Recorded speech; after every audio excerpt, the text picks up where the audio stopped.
Doctor Smita जी, आपका स्वागत है। हाँ, ओम ओम का उच्चारण कराइए, शुरू कराइए। हम सभी हम लोग 3 बार ओम का उच्चारण करेंगे। हाँ, करें जी।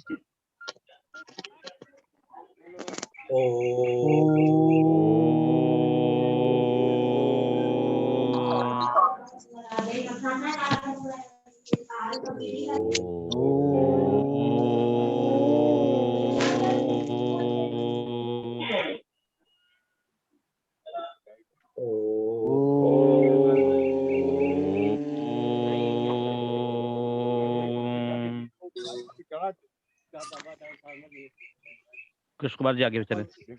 भारतीय भाषा अभियान की इस संगोष्ठी में आप सभी का हार्दिक स्वागत है। अभी हमारे बीच देहरादून से टेकचंद अग्रवाल जी जुड़ गए हैं। उनका बहुत बहुत आभार, बहुत बहुत शुभकामनाएं, बहुत बहुत स्वागत है। हमारे बीच डॉक्टर अभिषेक गुप्ता जी हैं, उनका बहुत बहुत स्वागत है। हमारे बीच डॉक्टर स्पिन पांडे हैं, उनका बहुत बहुत स्वागत है। राघवेंद्र शुक्ला जी, आपका बहुत बहुत स्वागत है। अनिल देवलाल जी, बहुत स्वागत है। संजय पाठक, आपका बहुत बहुत। भारतीय भाषा अभियान और यहाँ उपस्थित जितने भी हमारे अतिथि हैं, उन सबका स्वागत है। भारतीय भाषा अभियान 2015 में स्टार्ट हुआ। भारतीय भाषा अभियान का जो आरंभ हुआ, उसके पीछे जो उद्देश्य था वो यह था कि भारत की जो न्याय व्यवस्था है उसमें जो कार्य वो भारतीय भाषाओं में हो। और इसी एक उद्देश्य को लेकर हमने ये अभियान। सर, ये बाकी म्यूट करने के लिए बोल दीजिए, नहीं तो आपकी आवाज कम आ रही है सर। आप सभी से निवेदन है कि प्लीज एक बार अपने अपने माइक को म्यूट कर लें, जिससे कि ये डिस्टरबेंस ना हो। जिनका टर्न होगा, जिनको आमंत्रित किया जाएगा बोलने के लिए, वक्तव्य के लिए, कृपया वही अपने माइक को अनम्यूट करें। प्लीज सभी से मेरा अनुरोध है कि वो अपने अपने माइक को प्लीज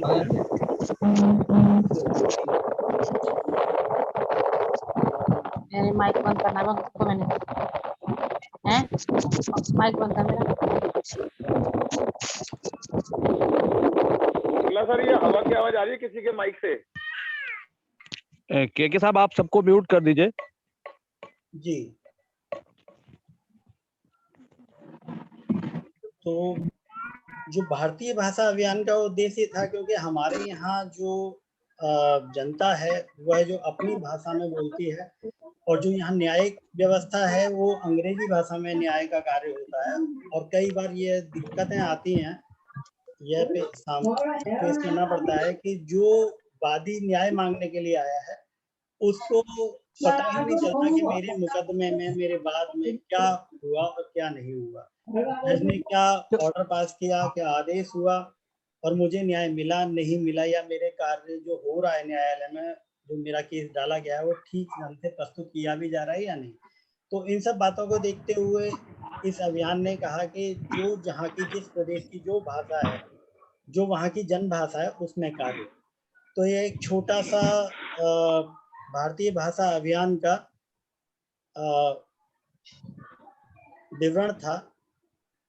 और उसके बाद अब ये जो भारतीय भाषा अभियान के जो मुख्य बिंदु हैं और उसका क्या क्या उद्देश्य है और किस तरह से भारतीय भाषा अभियान कार्य कर रहा है और उसको किस तरह से और व्यापक बनाया जा सकता है, उस विषय पर मैं आमंत्रित करता हूं श्री अनिल देवलाल जी को कि वो आए और अपना वक्तव्य दें कि इस कार्यक्रम को किस तरह से,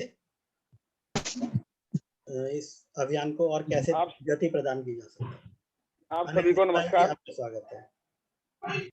मैं अनिल देवलाल, अधिवक्ता और अध्यक्ष पश्चिमी दिल्ली RWA काउंसिल, जो कि लगभग 2000 RWA के हितों के लिए संघर्षरत है। क्योंकि वक्ता और भी है और समय की नियतता भी है, उस बीच में मैं ये वक्तव्य रखूंगा। मैं बचपन से और अब तक हम पढ़ते आए हैं कि निबंध लिखिएगा या हिंदुस्तान के बारे में कोई जानकारी देनी हो या भाषण देना हो, आवाज नहीं आ रहा है। हेलो, आ रही है आवाज? आ रही है सर आवाज? आपकी आवाज हल्की आ रही है थोड़ी सी। अनिल जी आपकी आवाज आ रही है, कोई दिक्कत नहीं है। बाकी हो सकता है किसी का कनेक्टिविटी कम हो, आप बोलते रहें। अब ठीक आ रही है क्या सर? बिल्कुल सही आ रही है। तो इसमें मैंने जहां तक भी देखा है, इवन की यहाँ भी बड़े लेवल पे भाषणों का इस्तेमाल करते हैं, तो वहाँ कहते हैं कि भारत की 95% जनता गांव में निवास करती है, हमें गांव को सुदृढ़ करना होगा, हमें गांव की ओर जाना होगा, उस जो हमारी हिंदी भाषा है या मातृभाषा है या भारतीय भाषा जो भी है उसको मजबूत करना होगा। इसके लेकिन ये बातें मुख्यतः बातों तक ही सीमित रह जाती है। इसमें थोड़ा सा आगे बढ़ते हुए देखूंगा कि मेरे पास एक राजभाषा अधिनियम है 1963 का।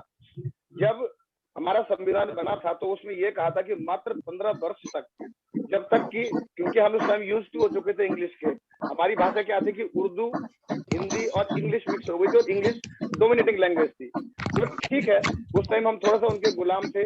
अब माना ये जाएगा कि अंग्रेज, अभी मैं कुछ पढ़ रहा था एक पुस्तक, उसमें यह था कि जब जहांगीर के शासनकाल में 1600 ईस्वी में जब अंग्रेजों ने सबसे पहले सूरत में कदम रखा तो उन्होंने एक कारखाना स्थापित किया और कारखाने के साथ दूसरा उनका मोटिव ये था कि भारत की संस्कृति का ह्रास किया जाए, तभी हम भारत के ऊपर अपना राज कर सकते हैं। और उन्होंने ये काम किया भी। फिर हमारे साथ ये कुछ लोग ऐसे जुड़ गए कि मैं अंग्रेजों के साथ जुड़ के थोड़ा सा जी अपने आप को एलिटी महसूस करता हूँ, मैं अंग्रेजी बोल के थोड़ा सा अपने आप को एलिटी महसूस करता हूँ। तो हमने वो भाषा को अपना भी लिया और अपनों से उसका पालन कैसे करवाना ये भी करवा दिया। उसके बाद जब हम आजाद हुए तो हमने कहा जी हिंदी होनी चाहिए, लेकिन उस टाइम तक इंग्लिश ऐसी प्रवृत्त हो चुकी थी कि उसको एकदम हटाना मुश्किल था। ये परिस्थिति उस समय के लिए मान ली गई। तो राजभाषा अधिनियम 1963 में बना। इसको बोला कि ये 1965 3 जनवरी 1965 से प्रवृत्त माना जाएगा। तो इसमें ये लिखा गया है कि इस अधिनियम में उस संदर्भ में अन्यथा अपेक्षित न हो और इस अधिनियम में उस दिन से हिंदी भाषा जो हिंदी अब कहते हैं उसकी भाषा देवनागरी लिपि होगी, उसका इस्तेमाल किया जाएगा। लेकिन उसमें यह भी लिखा गया है कि संघ और संसदीय अंग्रेजी भाषा का रहना, कि अगर आप एडॉप्ट नहीं कर पा रहे हैं या इसके संबंध में कोई नया उपबंध जो आवश्यक है, जैसे संसद अध्यादेश पारित करती है, तब तक नहीं किया जाता, तब तक ये भाषा प्रवर्तित रहेगी। इसके बाद अनुच्छेद 120 में संसद में जो भाषा है उसमें यह कहा गया कि संसद में कार्य हिंदी या अंग्रेजी में किया जाएगा और इसके लिए जब तक कि समर्थ सरकार कोई उपबंध न कर दे, ये ब्लॉक रखा गया था 15 साल के लिए। और 15 साल के लिए के बाद कहा गया था कि हम अपनी हिंदी भाषा का इस्तेमाल करेंगे। 210 विधानमंडल में जो प्रयोग की जाने वाली भाषा है उसमें भी यही था। सबका अगर मैं विवरण दूं तो थोड़ा सा लंबा हो जाएगा, लेकिन इसमें मुख्य बात अब ये है कि उपबंध किया जाना, उपबंध कौन करेगा? हम करेंगे, हमारी सरकारें करेंगी। संसद के पास ऐसी विधायी शक्ति है कि वो एक विधान बनाए, एक विधि बनाए, उसको प्रवर्त करे कि हम आज से अपनी भाषा का इस्तेमाल करेंगे। लेकिन सबसे बड़ी बात आज के समय में ये हो रही है कि अंग्रेजी भाषा को बोलना, अंग्रेजी भाषा का इस्तेमाल करना हमने अपना एक प्रेस्टीज इशू बना दिया है, एक सिंबल बना दिया है। और कतिपय लोग हमारे बीच में अभी भी ऐसे हैं कि जो एन के एन प्रकार ने चाहते हैं कि ये भाषा बनी रहे, लेकिन क्या धरातलीय रूप में सफल है? जैसे अभी हमारे वरिष्ठ श्री के शर्मा जी ने बोला कि वादी और प्रतिवादी, मैंने तो इतना देखा है कि जो आम वादी और प्रतिवादी है वो कातक दृष्टि से जज साहब की तरफ भी देखते हैं, अदालत में भी देखते हैं और वकील साहब की तरफ, क्योंकि उनको समझ में कुछ आ नहीं रहा होता है। बहस हुई, क्या हुआ, कैसे हुआ, उनको समझ में कुछ नहीं आता। सिर्फ कुछ % छोड़ दीजिए। इसके बाद आज के समय में एक तरफ कहा जाता है हम विश्व गुरु बनने जा रहे हैं, और वास्तव में भारत में सारी प्रतिभाएं हैं। आज के डेट में देख लीजिए, नासा में देख लीजिए, अमेरिका में देख लीजिए, हर जगह देख लीजिए, हमारे लोग हैं। जो एलिट लोग हैं वो हमारे लोग हैं, करने वाले हमारे लोग हैं। लेकिन जब अपने पे कुछ करने वाली बात आती है तो हम दूसरे की वफादारी में ज्यादा अपने आप को मजबूत महसूस करते हैं रादर देन कि अपने आप को वो प्रोजेक्ट करने में, जबकि सारी चीजें हमारे पास है। जैसे एक छोटा सा उदाहरण दूंगा, ये राजनीति से हट के कह रहा हूँ मैं, कि जैसे 370 का था, बहुत जरूरी था, कदम उठाया तो हमने कर दिया, क्योंकि जम्मू कश्मीर हमारा ही स्टेट होते हुए हमारे नियम कानून वहां लागू नहीं होते, जो कि ठीक नहीं था, क्योंकि भारत संपूर्ण भारतवासियों का है, हर भारतवासी का कण कण पे उतना ही अधिकार। इसलिए अब हमें फिलहाल ये चाहिए कि जो एक 348 प्रतिबंध जो उपबंध लगाया गया है, कि जो राज्य अभी अपने राज कार्यों के लिए किसी चीज के लिए हिंदी का पूर्णतः इस्तेमाल न कर सके तो वो अंग्रेजी में कर सकता है। और इसमें सब जगह एक ये क्लॉज लगा रखा है कि उपबंध 348 के उपबंध का अधीन करते हुए। अब 348 क्या है, मैं थोड़ा सा उसके बारे में बता देता हूँ आपको। 348 उपबंध ये कहता है हमें, उच्चतम न्यायालय और उच्च न्यायालयों में अधिनियमों, विधेयकों आदि के लिए प्रयोग में लाने वाली भाषा। इसमें लिखा हुआ है कि उच्चतम न्यायालय और प्रत्येक उच्चतम न्यायालय की सभी कार्यवाहियां अंग्रेजी में रही होंगी जब तक कि संसद विधि द्वारा अन्यथा उपबंध न करे तब तक। अब यहाँ थोड़ा सा ये देखना होगा कि सरकार को इस पे इनिशिएटिव लेना होगा। जैसे कि संसद में हमारे जो प्रतिनिधि हैं उसमें कोई जरूरी नहीं कि पढ़े लिखे हो, काफी लोग ऐसे हैं कि जिनको ट्रांसलेटर दिए जाते हैं, तो वैसे ट्रांसलेटर कोर्ट में भी उपलब्ध हो। और मुझे तो इतना ज्ञान है कि हमारे जो जितने भी न्यायाधीश महोदय हैं, लगभग 95% लोगों को हिंदी अच्छी तरह से आती है, क्योंकि जब कभी भी ऐसी बात हुई है, भारतीय भाषा अभियान द्वारा इनिशिएटिव लिया गया है, तो सबने इसको स्वीकार किया कि हाँ हम कर सकते हैं। बस जरूरत है एक छोटा सा इनिशिएटिव लेने की, सरकार द्वारा भी और हम लोगों द्वारा भी। भारतीय भाषा अभियान द्वारा इस समय तक काफी अच्छा प्रयास किया जा रहा है हमारी राष्ट्रीय कार्यकारिणी के द्वारा। माननीय कामेश्वर मिश्र जी, अशोक जी, राघवेंद्र शुक्ला जी, भगवान स्वरूप शुक्ला जी और हमारे शिक्षा प्रभारी जो है प्रांत के श्री के शर्मा जी। तो मैं ऐसे लोगों की फिलहाल आवश्यकता और एक मूव बना के आवश्यकता है कि हम सरकार को थोड़ा सा इसमें प्रोत्साहित करें। और दूसरी बात, इस आंदोलन को हम व्यापक करें, जन जन तक ले जाएं इस आंदोलन को। जैसे कि हम लोग प्रयास कर रहे हैं कि RW के माध्यम से सभी लोगों के पास जाया जाए और वादी इसमें थोड़ा सा अपना दबाव बनाए कि मेरा बात हिंदी में डाला जाए। तो मेरे हिसाब से मेरा समय 3 मिनट ऊपर हो गया है। बाकी मैं सभी लोगों से पुनः निवेदन करूंगा कि इस अभियान को जितना हम व्यापक स्तर पर ले जाएं, जितना हम धरातल पर ले जाएं, तभी ये बात संभव हो पाएगी। और हमें अपने देश में अगर अपनी भाषा, अपनी संस्कृति को प्रवर्तित कराना है तो हमें होना होगा इसके लिए, और सरकार को भी इसके लिए प्रयास करना होगा, जिसके लिए भारतीय भाषा अभियान प्रतिबद्ध है। जो आवश्यक इसके लिए पत्राचार होगा, जो आवश्यक इसके लिए आवश्यकता पड़ेगी, जिस भी आंदोलन की, जिस तरीके के आंदोलन की, भारतीय भाषा अभियान इसके लिए संकल्पित है। और अभी तक का जो मेरा सफर रहा है भारतीय भाषा अभियान के साथ, मैं संतोषपूर्वक और गर्व से कहना चाहूंगा कि भारतीय भाषा अभियान ने बहुत अच्छा काम किया है। आप सभी लोगों को इस बैठक में जुड़ने के लिए बहुत बहुत धन्यवाद। आप सभी अपने स्तर से प्रयास करें। बहुत बहुत धन्यवाद। नमस्कार। धन्यवाद अनिल जी, आपने बहुत खूबसूरती से भारतीय भाषा अभियान का परिचय दिया और जो विधिक हमारे कानूनी उपबंध हैं उनके बारे में बताया। बहुत बहुत धन्यवाद आपका। पिछले वर्ष से हम एक महामारी से जूझ रहे हैं निरंतर, और इसकी वजह से काफी सारे कार्य प्रभावित हुए हैं।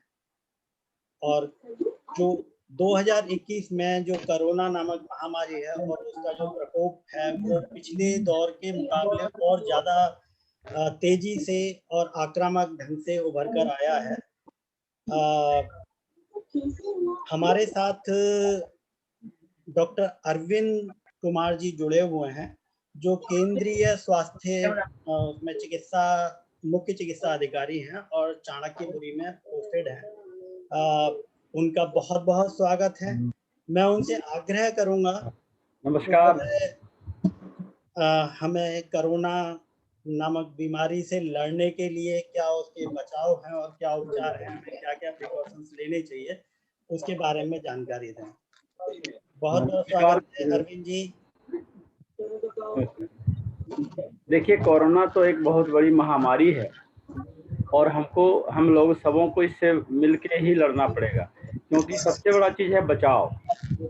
आप यदि कितने लोग इन्फेक्टेड हैं ये हम देख नहीं पा रहे हैं, इसके लिए आपको भी एक सिंपल सा सिम्टम होता है तो उसके अनदेखी कर देते हैं। ऐसा नहीं करना है। कोरोना के लिए हमें ये खासकर देखा गया कि पिछले साल और इससे ज़्यादा इंटेंसिटी में इस साल लोगों को स्थिति से झेलनी पड़ रही है। तो सबसे पहले हम बचाव के लिए सब जो कभी भी हमेशा मास्क लगाए रखें, दूरी बनाए रखें, ये जो हम आप सुनते रहे हैं ये करना ही करना है। और जिन्होंने टीके ले लिए हैं उनकी जरूर कुछ सुरक्षित हुए हैं वो, लेकिन अब टीके भी लेना जरूरी है। लेकिन ये महामारी इतनी जल्दी खत्म होने वाली नहीं, ये इस साल भी लगता है कि ये छोड़ेगा नहीं। तो हमें बचाव के लिए, अपने आप को सुरक्षित रखने के लिए, अपने परिवार को सुरक्षित रखने के लिए, अपने समाज को सुरक्षित रखने के लिए सबसे पहले हमें एक कम से कम कांटेक्ट बनाना पड़ेगा। और कांटेक्ट कम से कम होगा तो जल्द कम से कम आप इंजेक्शन ले सकेंगे। और जब बहुत जरूरत हो तभी आप घर से बाहर। जहाँ तक हमें हमेशा सुनते आए कि 2 गज की दूरी बनानी चाहिए खासकर, और मास्क हमेशा पहनते रहना चाहिए, भीड़ भाव से बचना चाहिए, क्योंकि अभी जो है ये कम्युनिटी के रूप में देखा गया है कि काफ़ी लोग इससे संक्रमित हैं। तो इससे बचने के लिए हमें ये बचाव बहुत ज़रूरी है। और साथ ही साथ वैक्सीनेशन हमारे लिए बहुत ज़रूरी है। वैक्सीनेशन भी अवश्य लेना चाहिए, क्योंकि इससे काफ़ी बचाव होता है। जो सीवियरिटी जो होती है वैक्सीन नहीं लेने पर वो काफ़ी बच जाते हैं लोग। तो इसमें अवश्य मैं कहना चाहूँगा कि कोई भी सिम्टम हो तो ज़रूर ही डॉक्टर से कंसल्ट करें और तुरंत ही इसकी दवा खाएं। क्योंकि मैंने जैसा कि देखा है कि ये बीमारी ऐसा है कि आप शुरू में उपचार लेना शुरू कर दें तो आप इसके गंभीर परिणाम से बच सकते हैं। गंभीर परिणाम के होने से आप बच सकते हैं यदि इसको आप शुरू में आप इसको ट्रीटमेंट ले लेते हैं। तो अपने डॉक्टर से ज़रूर संपर्क करें। और बहुत सी सिंपल सी दवाइयाँ हैं जो कि आपको बचा सकती है। 2-3 दवाइयाँ हैं जो कि बहुत ही कॉमन है और वो आपको सीवियरिटी से बचा सकती है। तो इसमें कुछ जैसे कि आइवरमेक्टिन है, कुछ डॉक्सीसाइक्लिन है, HCQS है, ये सब की दवाइयाँ हैं जो कि आपको काफ़ी शुरू में लेने पर इसमें बचाव होता है और बहुत मामूली है। 5 दिन का डोज है। यदि आप ये ले भी लिए तो उससे आप और नहीं भी है तो आपको कोई नुकसान नहीं होने वाला है। इसीलिए और खासकर देखा गया कि जांच करा के मैं दवाई लूँगा। जांच भी कराएं, अवश्य कराएं। बिना जांच का तो जांच में इसमें 2 तरह का एक मेन है। एक एंटीजन से जांच होता है जिसको रैपिड एंटीजन टेस्ट बोलते हैं, और एक दूसरा है RT-PCR जो ज़्यादा ऑथेंटिक है। तो RT-PCR के मेरा निवेदन है कि म्यूट का ऑप्शन है, बीच में सब लोगों की औरों की आवाज आ रही है। के साहब जो म्यूट हैं, जो अनम्यूट हैं उनको म्यूट कर दीजिए वक्ता के अतिरिक्त। हाँ, तो इसमें जो है RT-PCR का जो रिपोर्ट है वो आपको ऑथेंटिक है। उसमें जो है कि आपको कोरोना पॉजिटिव है। और आजकल देखा गया कि सिंपल सर्दी खांसी, गले में खराश, बुखार, देह में दर्द काफ़ी, तो ये सारे सिम्टम कोरोना के ही हैं। तो इससे बचने के लिए सबसे पहले आप तुरंत अपने डॉक्टर से कंसल्ट करें, दवाइयाँ लें और तुरंत आप ठीक हो सकते हैं। और जहाँ तक हमारा अनुभव है इन 1 साल 1.5 साल में मैंने देखा कि अधिकांश जो पेशेंट हैं कोरोना के वो बहुत अच्छी तरह से सुरक्षित निकल जाते हैं। तो यदि समय पर हम दवाई स्टार्ट कर देते हैं और एहतियात बरतते हैं तो आराम से हो जाता है। लेकिन वही यदि आप 7 दिन 8 दिन जो वायरस का मल्टीप्लिकेशन का फेज है, फर्स्ट 7 डेज, यदि उसमें आप उसको गंवा दिए, निकल गया, तो वायरस ने अपना कमाल तो कर दिया। तो फिर आपने वायरस को रोकने के लिए कुछ नहीं किया, तो उसमें फिर आपको कुछ परेशानियां बढ़ जाती है। फिर आपकी खांसी नहीं रुकती है, निमोनिया हो जाता है और कई एक प्रॉब्लम्स हो जाते हैं जो खासकर जो अन्य बीमारियों से पीड़ित रोगी से जैसे हाइपरटेंशन, हार्ट डिजीज, किडनी वाले, इनमें और अधिक परेशानी करती है। क्योंकि कोरोना से क्या होता है कि आपका बीपी है तो बीपी बढ़ जाता है, वो अनकंट्रोल हो जाता है, डायबिटीज अनकंट्रोल हो जाता है। तो ये सबको भी ध्यान में रखते हुए आपको उपचार समय पर लेना है, समय पर इसका इसके इन्वेस्टिगेशन कराने हैं और इसके उपचार कराने हैं। तो अभी जो ये महामारी चल रही है इसमें इन बातों पे सावधानी हमें बरतनी पड़ती है, क्योंकि जब आप बाहर निकलते हैं तो ये पता नहीं होता कि कौन कोरोना का मरीज है। सब लोग बोलता है कि नहीं जी हमको कोरोना नहीं हो सकता है, लेकिन यद्यपि कुछ लोग इसमें एसिम्प्टोमेटिक हैं, अधिकांश कुछ लोग एसिम्प्टोमेटिक हैं जो कैरियर है, उनको भी पता नहीं है कि वो कोरोना से संक्रमित है, लेकिन जब वो दूसरे के कंसल्ट में आते हैं, संपर्क में आते हैं, तो वो दूसरे को दे देते हैं, क्योंकि इसमें हाईली कॉन्टेजियस जो अभी स्ट्रेन आया है, ये स्ट्रेन हाईली कॉन्टेजियस है, तुरंत पकड़ लेता दूसरे को।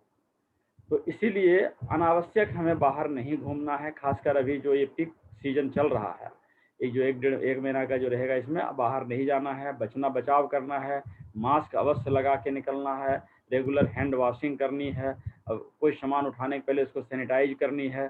सैनिटाइजेशन बहुत इंपॉर्टेंट पार्ट होता है इस वायरस को रोकने के लिए, और खासकर इस सैनिटाइजेशन पर आप हमेशा ध्यान देंगे तो 3 से 4 घंटे में ये वायरस खत्म हो जाता है। तो इन बातों को ध्यान में रखते हुए हमें इसके लिए काम करना पड़ेगा। जैसे अभी शर्मा जी जैसे बता रहे थे कि इस अभियान समिति के द्वारा इसमें काफ़ी काम किया भी जा रहा है, और इसमें काफ़ी आगे सबों का इसमें इंटरेस्ट भी है। तो इसको देखते हुए हमें ये करना है, और इसमें जब तक समाज की जागरूकता नहीं होगी तब तक हम इसको आगे इतना बड़ी महामारी को नहीं रोक सकते हैं।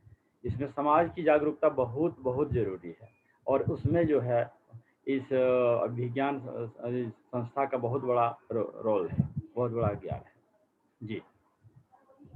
तो ऐसा है कि हम जब ये वैक्सीन की बारी आ गई हो तो हम ज़रूर वैक्सीन लगाएंगे। 2 डोज वैक्सीन की होती है, ज़रूर लगाना है वैक्सीन। और ख़ासकर जितने भी अभी तो 18 से ऊपर सभी लोगों को वैक्सीन की दे दी गई है छूट, तो सभी को लेनी है वैक्सीन, और बस एहतियात बरतनी है। दवा समय पर लेनी होती है, दवा अवश्य लें समय पर, तो इससे हम निजात पा सकते हैं। क्योंकि ये महामारी बहुत छोटी नहीं है, ये बहुत आसान नहीं है, कितनों की जान जाने जा रही है। जरा सी असावधानी के कारण कितने लोगों की जान जा रही है। तो और यदि किसी को हो भी गया है तो वो अवश्य ही होम क्वारंटाइन करना चाहिए उनको, कम एटलीस्ट 15 डेज अवश्य ही होम क्वारंटाइन होना चाहिए, ताकि उस जो संक्रमित करने की जो रहती है पीरियड, वो पीरियड निकल जाता है। तो उस पीरियड में आपको होम क्वारंटाइन करना बहुत ही ज़रूरी होता है। और क्या करते हैं लोग, पॉजिटिव होने के बाद भी बाहर घूम रहे होते हैं, तो वैसे लोग क्या करते हैं, कितने लोगों को संक्रमित कर देते हैं। तो ऐसे से बचना चाहिए, और एक समाज का जिम्मेवार नागरिक होने के कारण आपको इन बातों पर ध्यान देना चाहिए, क्योंकि इससे आपके एक गलती से कितने लोग संक्रमित हो जाएंगे, और कितने से कितने लोग उसमें उनके जान का खतरा आ जाएगा।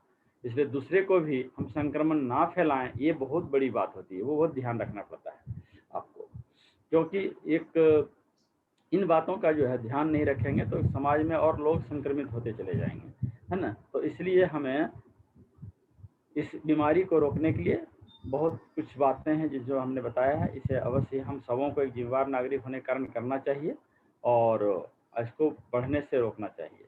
अनावश्यक बाहर नहीं जाना है, मास्क अवश्य लगाना है, 2 गज की दूरी बनाए ही रखनी है, और हमेशा सैनिटाइजेशन करना है। तो इतना जो है ये कोरोना के लिए हम बच सकते हैं। और यदि जिनका डायग्नोसिस हो गया है, आजकल जो कॉमन सिम्टम है, सबों का सिम्टम सेम है, और इस सिम्टम में अधिकांश से देखा गया है कि टाइफाइड जो भी होने लगा है, इसके साथ हो जाता है कोरोना के साथ। और हम क्या करते हैं, टाइफाइड का इलाज करते हैं, कोरोना को छोड़ देते हैं। तो टाइफाइड के लिए वरी नहीं होना है, टाइफाइड अपने आप चला जाएगा। मेन है हमारा कोरोना को देखना है, कोविड का इलाज यदि करते हैं हम समय पर, तो इससे वो अपने आप टाइफाइड भी निकल जाता है। तो ये इन बातों को ध्यान में रखना पड़ता है, क्योंकि अभी अधिकांश में देख रहा हूँ प्रिस्क्रिप्शन जो आ रहे हैं उसमें टाइफाइड का इलाज हो रहा है। सर्दी हुआ, खांसी हुआ, एक दिन पैरासीटामोल ले लिया, बुखार चला गया, उसके बाद आगे उन्होंने कोरोना का जांच नहीं कराया, कोविड टेस्ट नहीं कराया। तब क्या है, वो तो कोरोना से संक्रमित हैं, अब वो बाहर निकल रहे हैं, वो कितने को संक्रमित कर रहे हैं, इससे और फैल रही है बीमारी। तो इन चीज़ों को रोकने के लिए हमें जांच बहुत ही ज़रूरी है। जांच का जो मापदंड है रैपिड एंटीजन टेस्ट, वो तुरंत उसका रिजल्ट आ जाता है, आधे घंटे के अंदर रिजल्ट आ जाता है। उसमें एक आपको रफ आइडिया मिल जाता है कि कोरोना है या नहीं है।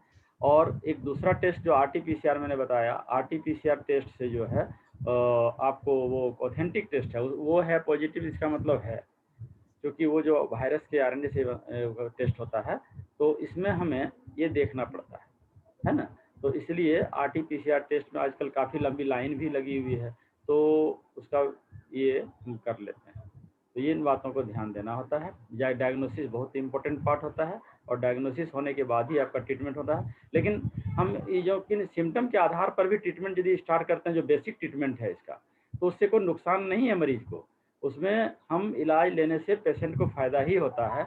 अब सोर थ्रोट लेके पेशेंट घूम रहे हैं और उसके बाद उनका कोई दवाई नहीं चल रही है, केवल पैरासिटामोल चल रही है, तो जो इससे नहीं हो पाता है। तो समय पर दवाइयाँ लेना बहुत ही ज़रूरी है। मैं इतना ही कहना चाहूँगा कि कोरोना से बचाव के लिए हमें जागरूकता बहुत ज़रूरी है। हमें ये बीमारी को फैलानी नहीं है, उसके लिए जागरूकता बहुत ज़रूरी है। अन्यथा क्या होगा, समाज में सभी लोग इससे संक्रमित होते रहेंगे, केस इससे बढ़ता चला जा रहा है। जो आज वायरल लोड काफ़ी हो गया है और कितने मरीजों को ये हो रहा है, इन बातों पर ध्यान देना पड़ेगा। तो मैं और शर्मा जी के जी धन्यवाद अरविंद जी, बहुत बहुत धन्यवाद। आपने बहुत अच्छी जानकारी हमें दी कि कोरोना से किस तरह से बचाव किया जा सकता है और उसके लिए हमें क्या क्या प्रिकॉशंस चाहिए। बहुत बहुत धन्यवाद आपका। Thank you. अब हमारे बीच में डॉक्टर अवनीश पांडे जी हैं, जो उत्तर प्रदेश शासन में चिकित्सा अधिकारी हैं और आयुर्वेद से डॉक्टर हैं। उनका बहुत बहुत स्वागत है। मैं उनसे उनका आह्वान करता हूं और उनको आमंत्रित करता हूं कि वो आएं और विषय पर थोड़ा सा प्रकाश डालें। डॉक्टर अवनीश पांडे जी, प्लीज अपने वक्तव्य दें और विषय पर अपनी। बहुत बहुत धन्यवाद आदरणीय।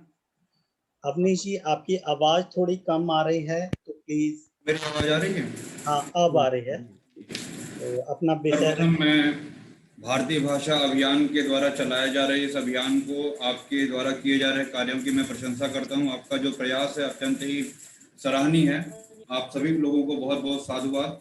साथ ही साथ इस कार्यक्रम में आपने मुझे अपना विचार रखने का अवसर प्रदान किया, इसके लिए आप सभी को करबद्ध मैं प्रणाम करता हूँ, धन्यवाद देता हूँ।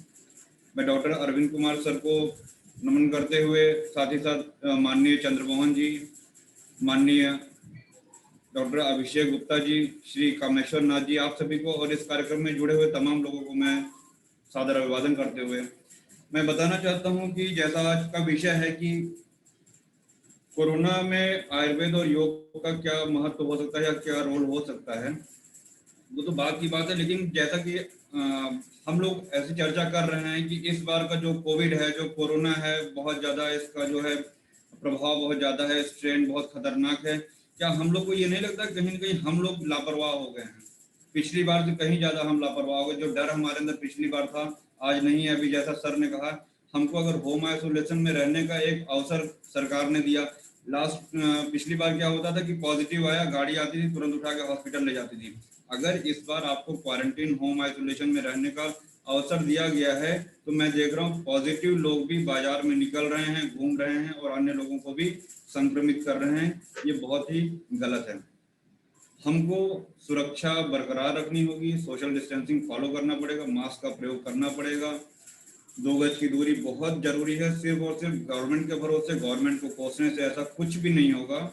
मैं अपने वक्तव्य को आगे बढ़ाऊंगा। इससे पहले मैं एक बात और कहूंगा कि हमारे सामने जो एक उम्मीद की किरण है वैक्सीनेशन के रूप में, मैं सभी जनमानस से आह्वान करना चाहता हूं कि इसे किसी पार्टी, राजनीति या अन्य से न जोड़ करके ये अपने शरीर के, अपने परिवार की सुरक्षा को एक उद्देश्य मान के वैक्सीनेशन जरूर कराएं। और निश्चित मानिए, वैक्सीनेशन कराया हुआ जो फेफड़ा है वो बहुत ही ज़्यादा सुरक्षित है। जैसा कि अभी सर ने भी बताया, माननीय अरविंद सर ने, कृपया सभी लोगों से आग्रह है कि ये वैक्सीनेशन की दोनों डोज जरूर लें, इससे आप और आपका परिवार सुरक्षित रहेंगे। फिर हम आते हैं आयुर्वेद की तरफ। दोस्तों, आप सभी लोग बचपन से ही आयुर्वेद से सभी लोग परिचित होते हैं। हमारा जो किचन होता है, हमारा जो रसोई होता है, जो हमारा आहार होता है, हमारा जो दिनचर्या होती है, जो हमारा खान पान है, सोना जागना उठना बैठना, यानी जो हमारी दैनिक लाइफ स्टाइल है, वो सब आयुर्वेद का ही एक अंग है। आयुर्वेद कुछ और नहीं है। हम अपनी डेली लाइफ में जो भी चीजें प्रयोग कर रहे हैं अपने शरीर को स्वस्थ रखने के लिए, वो सभी आयुर्वेद है। आयुर्वेद एक जीने का विज्ञान है और इस आयुर्वेद का एक पहला प्रयोजन जो है वो आचार्यों ने बताया है, स्वस्थस्य स्वास्थ्य रक्षण। मतलब एक स्वस्थ व्यक्ति बीमार न पड़े, कैसे स्वस्थ बना रहे, ये आयुर्वेद का एक पहला उद्देश्य होता है। और आयुर्वेद का दूसरा उद्देश्य होता है, अगर व्याधि उत्पन्न हो गई है, बीमारी आ गई है, तो उसकी चिकित्सा करना। तो साथियों, आयुर्वेद सबसे पहले कहता है कि आप बीमार ही न पड़े। और ये कैसे संभव है? जब जैसे इस समय ये बीमारी चल रही है, तो उस बीमारी से बचाव के लिए आपको अगर कहा जा रहा है कि आप भीड़ भाड़ से बचें, आप मास्क लगाएं, सैनिटाइजर से अपने हाथों की सफाई करें, ये एक प्रिवेंटिव एस्पेक्ट बताया जा रहा है और इसको हमें सब लोगों को फॉलो करना पड़ेगा, बहुत आवश्यक है। दूसरी बात यहाँ पे आती है कि जैसे मान लीजिए कोई एक व्यक्ति है, उसके अंदर सिम्टम है, वो उतना भयाक्रांत नहीं है, लेकिन जैसे ही वो टेस्ट करा रहा है, जैसे ही उसको पता चल रहा है कि हम पॉजिटिव हैं, एक पैनिक क्रिएट हो जा रहा है, वो डर जा रहा है और उस डर की वजह से कहीं न कहीं उसकी परेशानी और बढ़ जा रही है। आयुर्वेद में कहा गया है विषादो रोग वर्धना नाम। विषाद मतलब जो दुख है, जो अंदर से ग्लानि महसूस हो रही है, जो विषाद है, वो आपकी बीमारी को और बढ़ाएगा। तो परेशान होने की जरूरत नहीं है। जैसा कि सर ने भी कुछ सिम्टम बताए, खांसी आ रही है, गले में खराश है, नाक से स्मेल नहीं आ रही, गंध नहीं आ रही, स्वाद नहीं मिल रहा, अगर ऐसे सिम्टम मिल रहे हैं तो सबसे पहले तो आप अपने परिवार से और अन्य लोगों से अपने आप को अलग कर लीजिए, आइसोलेट कर लीजिए। पुराने जमाने में भी आप देखते होंगे, जब किसी परिवार में मृत्यु होती थी, 10 दिन तक पूरे गांव से, पूरे क्षेत्र से उस परिवार को अलग किया जाता था। अगर बच्चा होता था तो कुछ समय के लिए उस सूतिका को कुछ दिन के लिए परिवार से अलग रखा जाता था। तो आइसोलेशन की प्रक्रिया हमारे शास्त्रों में बहुत पहले से चली आ रही है। तो सर्वप्रथम लक्षण आने पे अपने आप को आइसोलेट कर लें, जिससे परिवार के बाकी लोग संक्रमित न होने पाए, ये बहुत आवश्यक है। अगर आपने अपने आप को आइसोलेट कर लिया है तो बिना विलंब किए नजदीकी स्वास्थ्य केंद्र पे जाके RT-PCR जांच अवश्य करा लें, जिससे जितनी जल्दी हो सकेगा आपको बीमारी का पता चल जाएगा और ट्रीटमेंट करेंगे। अभी सर ने कुछ दवाइयों का नाम बताया, आइवरमेक्टिन, डॉक्सीसाइक्लिन। मैं आपको बता रहा हूँ कि लोग अंधाधुंध, अगर उनको कोविड के सिम्टम नहीं भी है तो भी डर के मारे मेडिकल स्टोर से लेके खा रहे हैं। नुकसान होता है। सर ने कहा कि नुकसान नहीं होता, होता है। अगर आपके अंदर सिम्टम नहीं है तो जबरदस्ती दवा मत खाइए, ये बहुत ही हानिकारक है। कोविड की अब तक चाहे किसी भी पैथी में कोई भी दवा नहीं बनी हुई है, सब एक सिम्टोमेटिक ट्रीटमेंट चल रहा है, चाहे वो आइवरमेक्टिन हो, चाहे डॉक्सीसाइक्लिन हो, XYZ कुछ भी हो, वो पेरी की तरह ट्रीटमेंट जरूर कर रहा है, लेकिन वो सेंट्रल कोई एंटीवायरल ड्रग अभी तक नहीं बनी है। ठीक है, हम अपने घर में कैसे सुरक्षित रह सकते हैं, कैसे अपने आप को प्रिवेंटिव रख सकते हैं, उसके लिए तमाम चीजें हैं। सबसे पहले तो सुबह सुबह उठिए, ब्रह्म मुहूर्त में उठिए। अगर सिम्टम आ गए हैं तब की मैं बात कर रहा हूँ।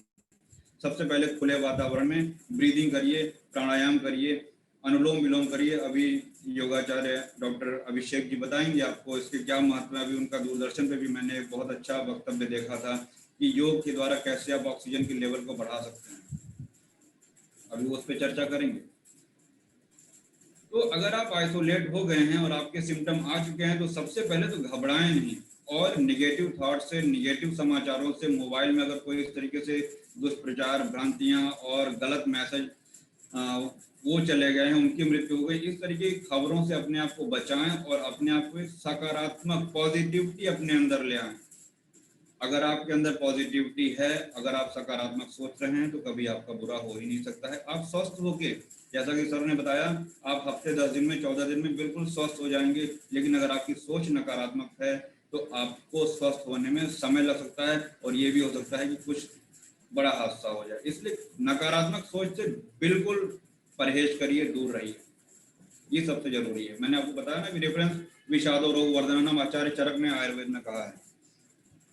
एक्सरसाइज करिए, योग करिए, प्राणायाम करिए, साथ ही साथ आप अपने नाक में, आयुर्वेद में कहा गया जो हमारी नासिका है, नाक है, इसमें क्या है कि आप अणु तेल, आयुर्वेद में अणु तेल बताया गया, अगर अणु तेल नहीं मिल रहा है तो तिल का तेल या नारियल तेल या देसी घी जो भी मिल रहा है उसको अपने नाकों में अवश्य लगाएं। अणु तेल की 2-2 बूंद अपने दोनों नॉस्ट्रिल्स में, नाक में जरूर डालें। अगर कहीं निकल भी रहे हैं, वैसे तो बाहर निकलना है, अगर निकल रहे हैं तो उसको नाक में जरूर डालें। ये आपको वायरस के इन्फेक्शन से बचाएगा और काफी इफेक्टिव है। आयुर्वेद में कहा गया है नासा ही शीर्षो द्वारम, जो नाक है आपके सिर प्रदेश का पूरा ये रास्ता है। जैसे हमारे घर का एक गेट होता है, हमारा गेट अगर सुरक्षित है, ताला बंद है, तो वहां पे कोई चोर नहीं घुस पाएगा। वैसे अगर हम अपने नाक को प्रोटेक्ट कर लेंगे तो कोई भी वायरस उसमें प्रवेश नहीं कर पाएगा। इसलिए अणु तेल का नस्य जो आयुर्वेद में बताया गया है वो आप जरूर लीजिए। और साथ ही साथ जो आयुष मंत्रालय के द्वारा जो काढ़ा बताया गया है उस काढ़े का भी मैं यहाँ पे जिक्र करना चाहूंगा। ठीक है, जैसे कि काली मिर्च है, सौंठ है, दालचीनी है और तुलसी है। अगर आप चाहें तो इसमें मुनक्का भी मिला सकते हैं, गिलोय भी कुछ मात्रा में मिला सकते हैं। इन सभी चीजों को मिला के स्वाद के अनुसार, अगर डायबिटिक पेशेंट नहीं है तो गुड़ मिला के काढ़े के रूप में प्रयोग करें। चाय की जगह आप काढ़े को बना के सेवन करिए, ये बहुत ही इफेक्टिव रहेगा। साथ ही साथ हमें भाप लेना चाहिए। भाप कैसे लेंगे? आप जो है अजवाइन ले लीजिए और हल्दी, 1 चम्मच हल्दी की मात्रा को गर्म पानी में खौलाइए भगोने में, और जब भाप निकलने लगे तो उसको अलग कर लीजिए, गैस पे नहीं, जलने का डर रहेगा। अब उसको हटा लीजिए वहां से और एक टॉवेल को ऊपर से रख के स्टीम लीजिए, भाप लीजिए, खींचिए अंदर। ठीक है ना, ऐसा करने से क्या है कि आपको काफी राहत मिलेगी और जो ये भाप है आपको फेफड़ों को आपको मजबूती मिलेगी और जो कोविड के सिम्टम है उसमें भी आपको राहत मिलेगी। अपना पल्स ऑक्सीमीटर से ऑक्सीजन सैचुरेशन चेक करते रहिए। परेशान होने का जरूरत नहीं है बिल्कुल भी। अगर 90 के नीचे जा रहा है तो अपने चिकित्सक से संपर्क करिए और वो आपको उचित सलाह देंगे। घबराने का बिल्कुल नहीं है इसमें। और थोड़ा सा अगर ऑक्सीजन लेवल कम हो रहा है तो पेट के बल लेट जाइए। पेट के बल लेटने से थोड़ा सा आपका ऑक्सीजन लेवल बढ़ेगा। बात आती है कितनी देर लेटना है, तो 10 मिनट से लेकर कम से कम 40 मिनट तक आप पेट के बल लेटे रहिए। योग प्राणायाम बहुत जरूरी है, इसको भी करते रहिए। सबसे इम्पोर्टेंट होता है कि भोजन, अगर आप इस कंडीशन जैसा फीवर भी आता है, बुखार आता है, इसका एक लक्षण है, तो आप अपना खान पान बहुत व्यवस्थित रखिए। संतुलित आहार, बहुत गरिष्ठ भोजन नहीं करना है।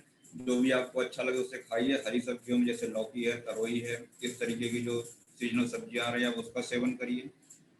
ठंडी चीज़ों से, दही से, इन सबसे परहेज करिए। और साबूदाना, ये सब चीज़ों का सेवन करने से बचें, ये सब नुकसान करता है। खट्टी चीज़ें जैसे नींबू हुआ, संतरा हुआ, विटामिन सी वाली जो चीज़ें हैं उसका प्रयोग करिए, ये आपके लिए फायदेमंद होंगे। और इन सभी चीज़ों के साथ साथ कुछ जो इम्यूनिटी, अब इम्यूनिटी का जब हमने यहाँ पे जिक्र किया तो मैं आपको बताऊं कि एक होता है कि इम्यूनिटी बढ़ाना है तो काढ़ा लोग बिना किसी वैद्य के, बिना किसी चिकित्सक की सलाह के अंधाधुंध काढ़ा पी रहे हैं, उससे नुकसान ही होता है। तो काढ़े में मैंने जो द्रव्य बताए हैं वो उष्ण वीर्य के द्रव्य हैं जो गर्म करते हैं, तो आपके पेट में नुकसान भी पहुंचा सकते हैं। इसलिए जब भी ये मेडिकेशन लें किसी चिकित्सक से सलाह जरूर लें, क्योंकि आयुर्वेद में कहा गया प्रत्येक व्यक्ति का जो प्रकृति होता है वो अलग अलग होता है। यहाँ प्रकृति नेचर वाला प्रकृति नहीं है, प्रकृति बताई गई है आयुर्वेद में। हमारी प्रकृति अलग होगी, आपकी प्रकृति अलग होगी। पुरुषम पुरुषम भिक्ष, जरूरी नहीं कि जो दवा हमें फायदा कर रही है वो आपको भी फायदा करेगी। इसीलिए कभी भी ये सब मत सोचा करिए कि फलाने यही दवाई कर रहे थे आप भी कर लीजिए, फलाने को ये हो गया था आपको भी हो जाएगा। कभी हमको इस बीमारी में या किसी भी बीमारी में दूसरे से कभी भी कंपेयर नहीं करना चाहिए। कंपेयर करने से आपका ही नुकसान होगा, आप फिर वही मैंने कहा तनाव में आ जाएंगे। तो कभी भी ये मत सोचिए उनके साथ ऐसा हुआ तो मेरे साथ भी हो जाए। भाई हो सकता है आपकी इम्यूनिटी, आपकी बॉडी स्ट्रेंथ बिल्कुल अलग हो, आप बिल्कुल वहां पे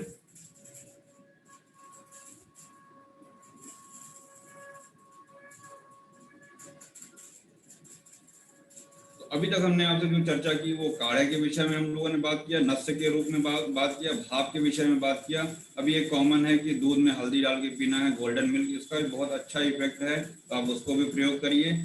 और मैं इस प्लेटफॉर्म पे दवाओं को तो नहीं बताना चाहूँगा, लेकिन एक आयुर्वेदिक चिकित्सक होने के नाते मैं इतना कहना चाहूँगा कुछ औषधियाँ ऐसी हैं मार्केट में अवेलेबल हैं जो आप घर में प्रयोग कर सकते हैं। जिसमें सबसे पहले एक महालक्ष्मी विलास रस है, इसका अच्छा रिस्पॉन्स है सर्दी जुकाम बुखार में। तो महालक्ष्मी विलास रस, इसकी आप 2-2 टैबलेट सुबह दोपहर शाम 3 बार जो है गर्म पानी से ले सकते हैं, ये बहुत ही प्रभावी है। साथ ही साथ अगर डायबिटिक पेशेंट हैं तो महासुदर्शन घनवटी का जो टैबलेट फॉर्म में है उसको लीजिए। अगर डायबिटिक पेशेंट नहीं है तो महासुदर्शन काढ़े को लीजिए, सिरप फॉर्म में आता है। उसको कम से कम आप 15 मिलीलीटर दवा को आधे कप पानी में मिला के सुबह शाम खाली पेट ले सकते हैं, महासुदर्शन काढ़ा। ये दोनों दवाएं बहुत ही कारगर हैं। और इसके साथ ही अश्वगंधा आप ले सकते हैं, वो आपकी इम्यूनिटी को भी बढ़ाएगा। अश्वगंधा आप जरूर लीजिए, लक्ष्मी विलास रस लीजिए और महासुदर्शन घनवटी लीजिए। आयुर्वेदिक काढ़े का प्रयोग करिए। आयुष मंत्रालय के द्वारा आयुष 64 है, समसमनी वटी जिसको गिलोय घनवटी के नाम से बहुत जगह जाना जाता है। इन सब औषधियों का प्रयोग च्यवनप्राश सभी लोग जानते हैं, घर घर में होता है। तो च्यवनप्राश भी एक चम्मच सुबह शाम दूध से ले सकते हैं। सबसे महत्वपूर्ण है इस बीमारी में पैनिक नहीं होना है, घबराना नहीं है, डरना नहीं है और किसी को डराना नहीं है। सोशल मीडिया में अफवाह नहीं फैलाना है। जितना हो सके सकारात्मक रहिए, सकारात्मक सोच रखिए और अगर सामने कोई परेशान हो रहा है तो उसे एक पॉजिटिव माहौल दीजिए।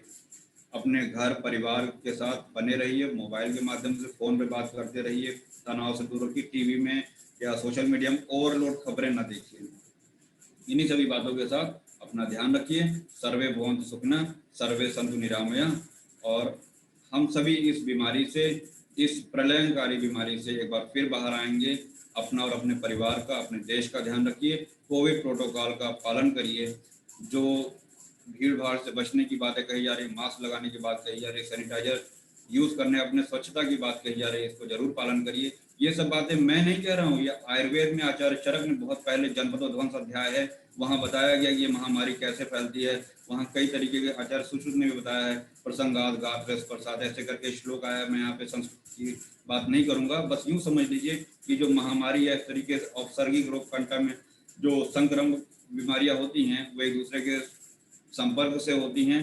उस संपर्क को हमें तोड़ना है, एक दूसरे से जो संक्रमित व्यक्ति हैं उनसे बचना है। और उसका एक ही उपाय है, दूरी बनाना, 2 गज की दूरी, आइसोलेशन रहना। फिर एक बार जो पॉजिटिव हैं वो आइसोलेट होकर घर में रहिए, बाहर निकल के दूसरे को संक्रमित न करें। जय हिंद, जय भारत, जय आयुर्वेद। धन्यवाद। धन्यवाद अवनीश जी, आपने बहुत अच्छे ढंग से विषय को रखा और आयुर्वेद के और योग के बारे में हमें बताया। बहुत बहुत धन्यवाद आपका। हमारे बीच में अशोक मेहता जी जुड़ गए हैं, आपका बहुत बहुत स्वागत है। अब हम संगोष्ठी में आगे बढ़ते हैं और हमारे मध्य श्री चंद्र मोहन अग्रवाल जी हैं, जो उत्तराखंड शासन में राजस्व संहिता ड्राफ्टिंग कमेटी के सदस्य हैं। मैं उनसे आग्रह करूंगा कि वो आए और विषय को रखें। श्री चंद्र मोहन अग्रवाल जी। नमस्कार, क्या मेरी आवाज सुनाई दे रही है आप सबको? जी जी बिल्कुल सुनाई दे रही है सर। जी। जैसा कि मुझे आज जो विषय दिया गया है वो पश्चिमी उत्तर प्रदेश के संगठन के बारे में बताने के लिए रखा गया है। यद्यपि भारतीय भाषा अभियान का जो ये कार्यक्रम है वैसे निरंतर होते रहते हैं, मगर आज का ये जो कार्यक्रम है ये परिचयात्मक कार्यक्रम है कि हम लोग सब आपस में एक दूसरे का सुख दुख और दर्द जान सकें और किसी को परेशानी हो तो वो आपस में उसको एक दूसरे के साथ बांट सके। इसके क्रम में बताना चाहूंगा कि पश्चिमी उत्तर प्रदेश में 36 जिले आते हैं, जिसमें से 15 जिलों में इकाइयां जो हैं वो अच्छी तरीके से काम कर रही हैं। शेष जिलों में इकाइयों में संयोजक वगैरह और कुछ 4-4, 5-5 लोग काम कर रहे हैं। क्योंकि ये मीटिंग अनायास ही रखी गई थी, तो पूरी कोई विशेष तैयारी इसकी इसलिए नहीं की गई थी कि ज्यादा लोग इकट्ठे। यद्यपि 40 के करीब पार्टिसिपेंट आज इस संगोष्ठी में उपलब्ध हैं और संगठन की जानकारी देने के विषय में ही मुझे कहा गया था, वह मैंने संक्षिप्त प्रतिवेदन रख दिया। नमस्कार।